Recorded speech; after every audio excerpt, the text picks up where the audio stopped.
하나님 말씀 보도록 하겠습니다. 하나님 말씀 구약 성경 시편 69편입니다. 구약 성경 시편 69편 1절에서 12절까지의 말씀 보도록 하겠습니다.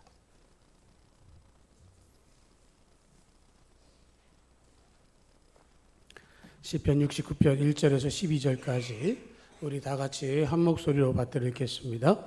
하나님이여 나를 구원하소서. 물들이 내 영혼에까지 흘러 들어왔나이다. 나는 설 곳이 없는 깊은 수렁에 빠지며 깊은 물에 들어가니 큰 물이 내게 넘치나이다. 내가 부르짖음으로 피곤하여 나의 목이 마르며 나의 하나님을 바라서 나의 눈이 쇠하였나이다. 까닭없이 나를 위협하는 자가 나의 머리털보다 많고 부당하게 나의 원수가 되어 나를 끊으려 하는 자가 강하였으니 내가 빼앗지 아니한 것도 물어주게 되었나이다. 하나님이여 주는 나의 우매함을 아시오니 나의 죄가 주 앞에서 숨김이 없나이다. 주 만군의 여호와여 주를 바라는 자들이 나를 인하여 수치를 당하게 하지 마옵소서. 이스라엘의 하나님이여 주를 찾는 자가 나로 말미암아 욕을 당하게 하지 마옵소서. 내가 주를 위하여 비방을 받았사오니 수치가 나의 얼굴에 덮였나이다. 내가 나의 형제에게는 객이 되고 나의 어머니의 자녀에게는 낯선 사람이 되었나이다. 주의 집을 위하는 열성이 나를 삼키고 주를 비방하는 비방이 내게 미쳤나이다. 내가 곡하고 금식하였더니 그것이 도리어 나의 욕이 되었으며 내가 굵은 배로 내 옷을 삼았더니 내가 그들의 말거리가 되었나이다. 성문에 앉은 자가 나를 비난하며 독주에 취한 무리가 나를 두고 노래하나이다. 아멘.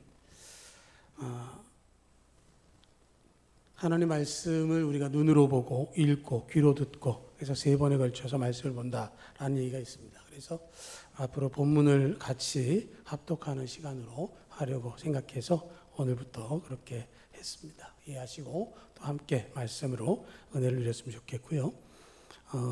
넷플릭스의 영화 워룸이라고 하는 영화가 있습니다.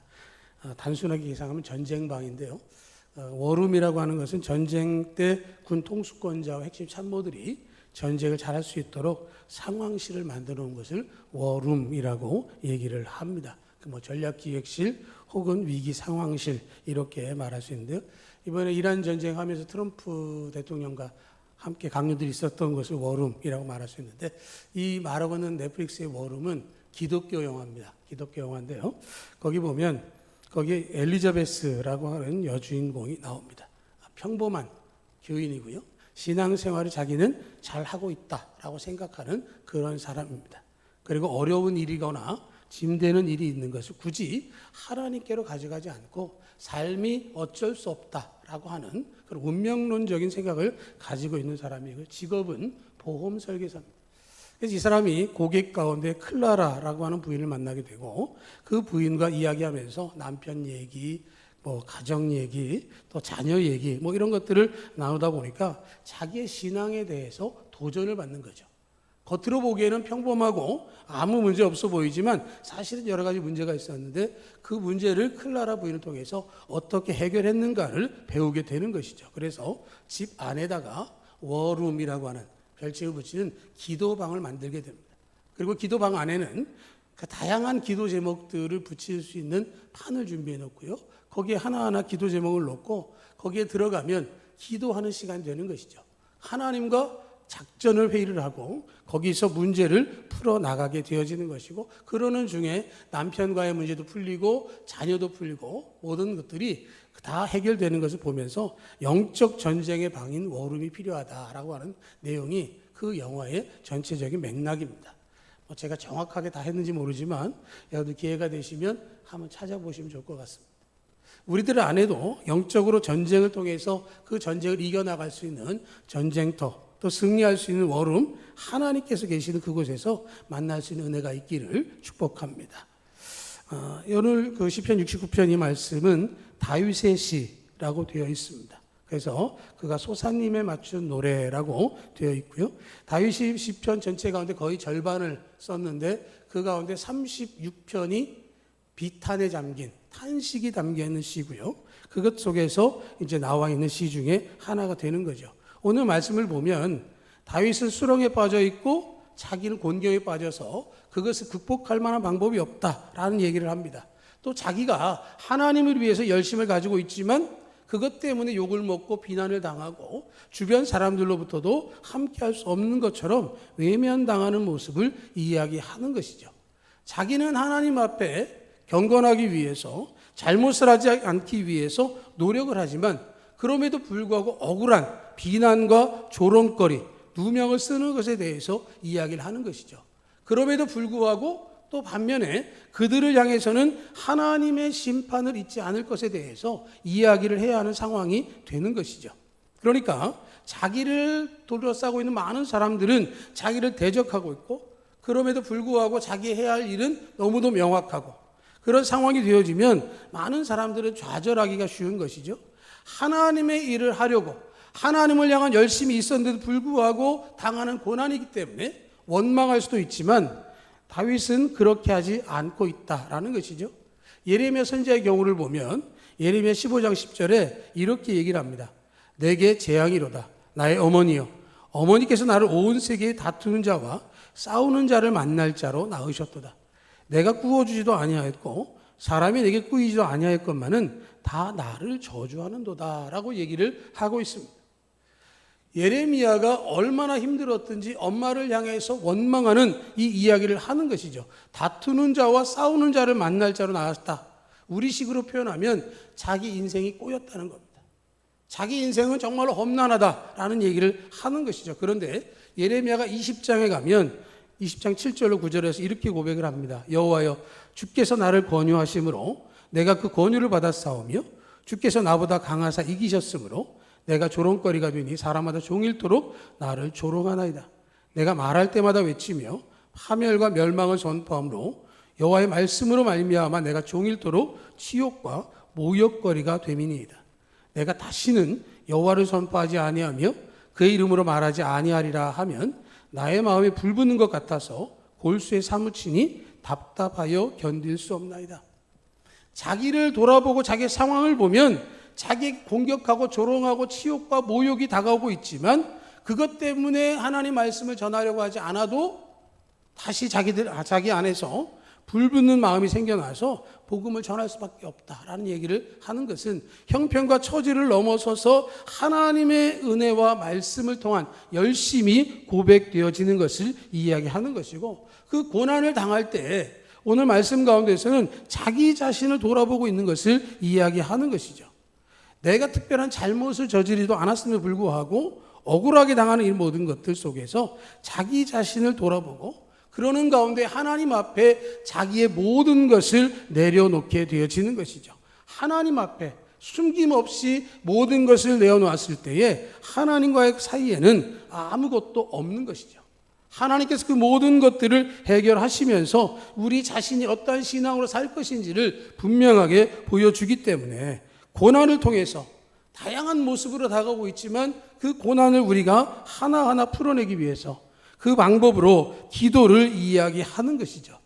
다윗도 수렁에 빠지고 물이 목에 찼어도 하나님께 기도하는 것이죠. 부르짖고 회개할 때 하나님께서 응답해 주시는 겁니다. 우리 다윗의 인생을 생각해 보면 다윗이 왕이 되기 전에 사울 왕의 사위가 되었지만 그는 10년에 걸쳐서 사울로부터 생명의 위협을 받습니다. 또 통치 말년에는 자기가 아꼈던 아들이었던 압살롬이 반역을 일으켜서 예루살렘으로부터 쫓겨나는 그런 위기를 겪기도 했고요. 그래서 다윗의 이 시를 통해서 내가 고난을 당하는 것이 왜 그런가를 이야기하면서 4절에서는 앞으로 오실 예수님에 관한 이야기를 담고 있습니다. 4절에 보면 까닭없이 나를 미워하는 자가 나의 머리털보다 많고 부당하게 나의 원수가 되어 나를 끊으려 하는 자가 강하였으니 내가 빼앗지 아니한 것도 물어주게 되었나이다. 이렇게 이야기하는데요. 이 말씀이 요한복음 15장에서 예수님께서 인용하십니다. 그들이 이유 없이 나를 미워하였다 한 말을 응하게 하려 합니다. 내가 십자가를 질 때 그 모든 것들은 그들이 나를 이유 없이 해하려고 하는 것과 같다라는 얘기를 하고 있는 것이죠. 그래서 다윗을 통해서 예수님에 관한 예언을 들려주고 그를 통해서 메시아의 약속을 우리에게 알게 하는 것이고요. 그 상황 가운데에서 기댈 수 없는 위기 속에 빠져 있는 다윗이 하나님을 향해서 간절히 기도합니다. 압살롬에게 쫓겨가 있습니다. 내가 사랑하는 그 아들이 어느 날 백성들의 마음을 빼앗고 자신의 권력에 대한 자리를 탐하면서 자기를 죽이려고 합니다. 자기는 요단강을 건너가지 않았으면 그 압살롬의 군대에 의해서 그는 죽을 수밖에 없는 위기를 겪게 되었다라고 하는 것이죠. 그러니까 다윗이 의지할 수 있는 것이 아무것도 없는 것이죠. 수렁에 빠진 사람 제대로 설 수 없기 때문에 빠져나오지 못합니다. 물에 빠졌을 때 가장 사람이 두려움을 느끼는 것은 발이 닿지 않을 때가 가장 두렵습니다. 무엇인가를 딛고 있으면 차고 올라갈 수 있는데 디딜 게 없는 거죠. 계속해서 빠져 들어가는 겁니다. 지금 다윗의 상황이 그런 거예요. 큰 물이 자기 목에까지 차면 거기서 어프어프 되다가 그냥 물에 빠져 들어가는 것이죠. 그러니까 자기의 힘으로 극복할 수 없는 그 위기 상황을 어떻게 할 것이냐라는 겁니다. 거기에 더해서 고난의 무게는 점점 자기에게 다가오고 있고 점점 어려워지는데 기도에 대한 응답은 지체되는 것 같습니다. 하나님의 응답을 기다리고 있는데 다윗의 힘은 더욱더 소진되고 있고 하나님의 응답을 기다리는 동안에 눈도 침침해지고 머리털보다도 많은 대적들이 자기를 무고하게 미워하고 있습니다. 거기에서 다윗은 자기의 의를 이야기하지 않습니다. 자기의 힘으로, 자기의 의로 하나님의 구원을 얻을 수 없음을 고백하는 것이죠. 자기 한계를 이야기하는 겁니다. 나는 이제 더 이상 아무것도 할 수 없다라는 겁니다. 한계 상황에 처처들게 되면 많은 사람들은 당황하고 두려움에 휩싸여서 아무것도 못합니다. 아담과 하와가 선악과를 따먹었습니다. 그리고 그들은 나무 숲으로 숨어 들었습니다. 그들은 두려워해서 숨게 되어졌습니다. 다른 아무 생각이 없습니다. 그것을 먹기 전에 자신들이 하나님과 얼마나 가까웠고 매일매일 하나님과 교제하고 있었는가를 깜빡하는 겁니다. 다 그 모든 것들이 생각나지 않는 것이죠. 그 한계 상황을 만날 때가 기도해야 될 때라는 사실을 우리가 알아야 하는 것이죠. 내가 할 수 있는 게 아무것도 없으면 단 하나 기도할 수 있습니다. 하나님은 그런 기도를 들으시기를 원하는 것이죠.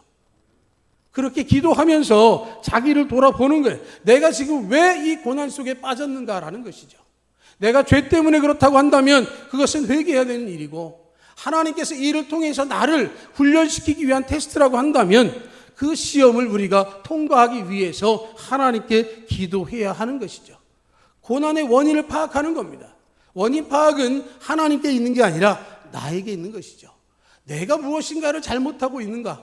내가 무엇인가 하나님의 뜻에서 어긋나 있었는가 하는 것을 보는 것이고 그렇지 않다면 그것은 하나님이 나를 테스트하는 겁니다. 나의 실력을 키워주시기 위해서 네가 이 정도쯤 됐으니 다음에는 이 정도 단계로 올라갈 수 있을 거다라고 하시는 것을 보여주는 것이기 때문에 우리는 기도할 때 내 힘과 내 능력이 아니라 하나님의 의를 붙들고 기도해야 하는 것이죠. 5절에서 말하죠. 하나님이여 주는 나의 우매함을 아시오니 나의 죄가 주 앞에서 숨김이 없나이다. 우매하다는 말이 뭡니까? 어리석다는 거예요. 어리석은 것은 제대로 알지 못하는 것을 이야기하는 것이죠. 분별하지 못하는 것입니다. 무슨 상황인지 몰랐습니다. 그런데 죄 앞에서 모든 죄를 다 내려놓고 보니까 내가 그것 속에서 하나님의 은혜를 경험하는구나 라고 하는 것이죠. 다윗이 고난을 통해서 하나님을 바라보는 것처럼 우리에게 다가온 어려움을 통해서 우리는 예수 그리스도의 은혜를 다시금 떠올려야 하는 것이죠.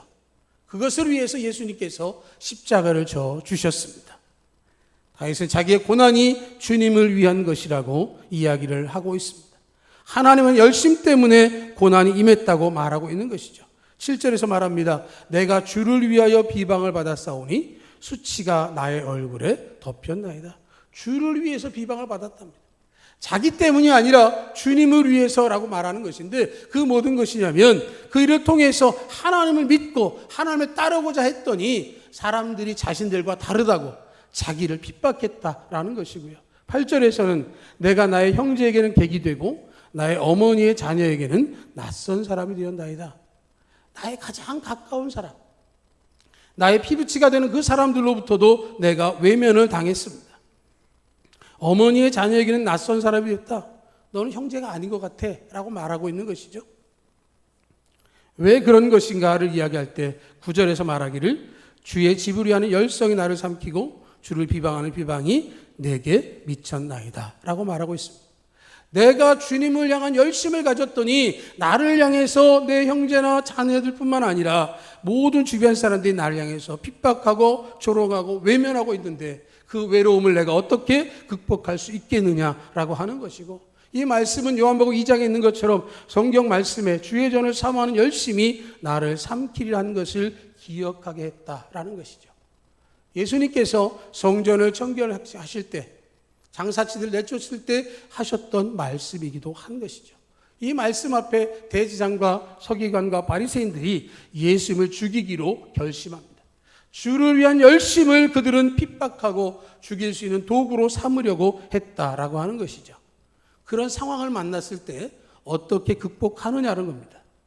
그런 상황에서 하나님이 무엇을 원하실까라는 것이죠.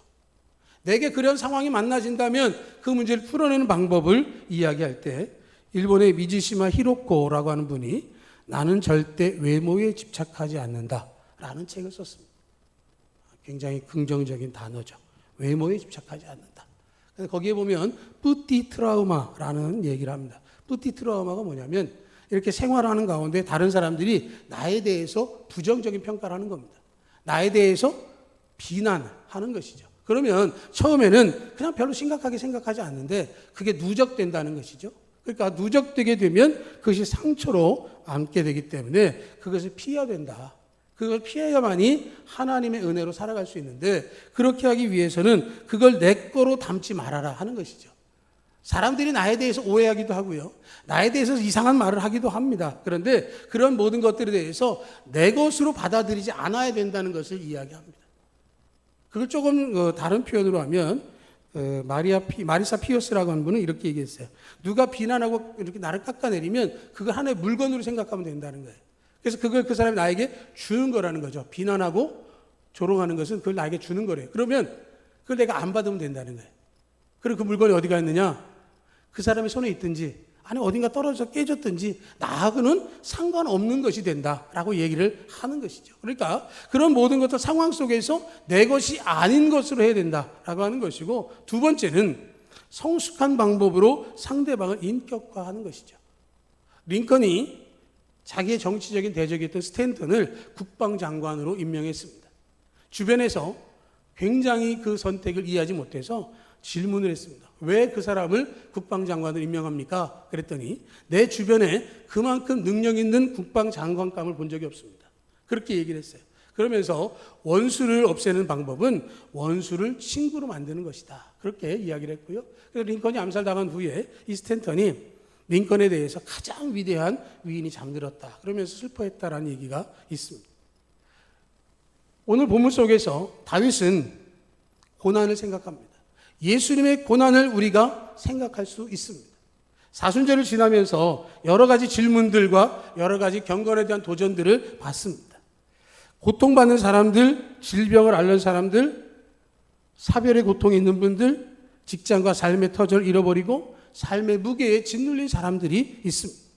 많은 사람들 그 문제를 가지고 어떻게 풀어갈 것인가, 이 무게를 내가 어떻게 감당할 것인가 때문에 회의적이고 부정적인 생각을 하는 사람들이 있습니다. 재미있는 우화 가운데 그런 얘기가 있습니다. 어떤 사람이 너무 힘들고 어려워서 이 문제를 어떻게 극복하면 좋을까, 내 인생은 왜 이렇게 안 될까라고 생각하다가 잠이 드는데 꿈을 꿨답니다. 꿈을 꿨는데 깊은 산속에서 행복을 가르치는 신이 있다. 그 신을 만나면 행복을 배울 수 있다. 그래서 찾아 나섰다는 거예요. 수소문하고 찾다 보니까 어느 산 꼭대기에서 그 신을 만났습니다. 그런데 신은 그 꼭대기에서 둥그랗게 생긴 작은 물건들을 산 아래로 자꾸 던지고 있더라는 거예요. 행복을 주는 신이라고 그러는데 도대체 뭘 하고 있는 걸까? 그래서 가서 물어봤답니다. 지금 뭐 하고 계십니까? 그랬더니 나는 지금 산 아래로 행복을 던져주고 있다네. 그렇게 얘기하더라는 거예요. 그래서 크고 작으니까 큰 행복, 작은 행복이겠거니. 그리고 가서 봤더니 거기엔 행복이라고 써 있는 게 아니라 고난, 시련, 외로움 이렇게 쓰였다는 거예요. 그래서 신에게 물었답니다. 이거 행복 아니잖아요. 행복을 준다더니 행복이 아니라 무슨 고난, 시련, 외로움이라고 그렇게 얘기하니까 그 신이 고난이라고 쓰여있는 동그란 물체를 딱 갖고 오더니 그 청년 앞에서 이렇게 껍데기를 하나 둘 벗기더라는 거예요. 벗겨보니까 그 알맹이 안에는 행복이라고 써있더라는 거죠. 그러면서 이렇게 얘기했답니다. 겉표지에는 고난이라고 써있지만 실제로 이것의 본래 이름은 행복인데 사람들은 이걸 던져주면 벗겨보지도 않고 던져버린다는 거예요. 그래서 왜 나한테 고난을 주냐고, 왜 행복은 주지 않고 시련을 주고 나를 외롭고 힘들게 만드느냐고 원망하는 그 사람들의 모습이 있더라. 그런 얘기를 했다는 것이죠. 우리 인생 가운데도 그런 일들을 겪는 거죠. 고난을 당합니다. 어려움을 당합니다. 없을 수 없습니다. 누구에게나 그것은 찾아오게 되어져 있습니다. 그런데 그것을 해결하는 방법이 오늘 말씀 속에서 우리에게 드러나 있는 것이죠. 다윗이 극심한 고난의 상황 가운데서도 하나님께 구원을 호소하고 기도하고 있습니다. 사람들이 볼 때는 곡하고 금식하고 하는 것이 오히려 욕이 될 수 있습니다. 굵은 배로 내 옷을 삼았다는 이야기는 내가 회개하고 하나님 앞에 경건하기 위해서 조심하고 있는데 그게 말거리가 되기도 한다는 것이죠. 오죽하면 저렇게 됐을까라는 말을 들을 수 있다는 겁니다. 성문에 앉은 자가 비난하고 독주에 취한 무리가 나를 두고 노래할 수도 있습니다. 그런데 다윗은 그것으로 끝나는 것이 아니라 그것을 놓고 내가 하나님께 기도한다는 것이죠. 13절을 보면 여호와여 나를 반기시는 때에 내가 주께 기도하오니 하나님의 많은 인자와 구원의 진리로 내게 응답하소서. 하나님 이 위기를 만났습니다. 어렵습니다. 힘듭니다. 고난 가운데 있습니다. 그런데 이 모든 상황 가운데서 내가 할 수 없는 모든 상황 가운데 내가 지금 하나님 앞에 기도합니다. 하나님 이 기도를 응답해 주십시오. 하나님이 나를 반기시는 때가 언제입니까? 내가 하나님 앞에 나아가는 때를 하나님은 반기시는 때가 되는 것이죠. 내가 하나님 앞에 나아가면 하나님께서 반드시 우리에게 인자와 구원의 진리로 응답해 주실 것입니다. 그 일을 통해서 모든 것을 벗어버리고 고난과 시련과 외로움이 아니라 진정한 행복, 하나님과 함께하는 은혜의 자리에서 우리와 동행하실 것을 기대하고 믿음의 자리에서 주님과 함께하는 모두 될 수 있기를 주의 이름으로 축복합니다. 아멘.